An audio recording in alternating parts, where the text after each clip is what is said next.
কিন্তু পরবর্তীতে তিনি ইসলামের ছায়াতলে নিজেকে সমর্পণ করেন আর আল্লাহর দিনকে বিজয়ী করার সংগ্রামে ঝাঁপিয়ে পড়েন। শুধু তাই নয়, জিহাদের ময়দানে শত্রুদেরকে তছনছ করে দিয়ে বীর বিক্রমে শহীদ হন এই অসম সাহসী যোদ্ধা। একজন পাক্কা খলনায়ক থেকে কিভাবে ইকরামা রাদিয়াল্লাহু তাআলা আনহু হয়ে উঠলেন সত্যিকারের একজন নায়ক, সেই গল্পটি শুরু থেকে শেষ পর্যন্ত তুলে ধরব আজকের পর্বে। ভিডিও জুড়ে থাকুন আমাদের সাথে।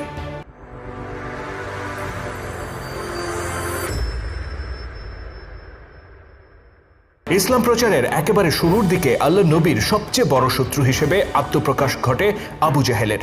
সে ছিল তৎকালীন মক্কার অত্যন্ত প্রভাবশালী একজন ব্যক্তি।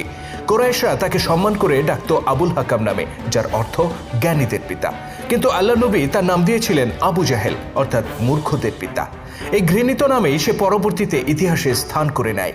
হিজরির দ্বিতীয় বর্ষে বদরের প্রান্তরে সংঘটিত হয় মদিনার মুসলিম আর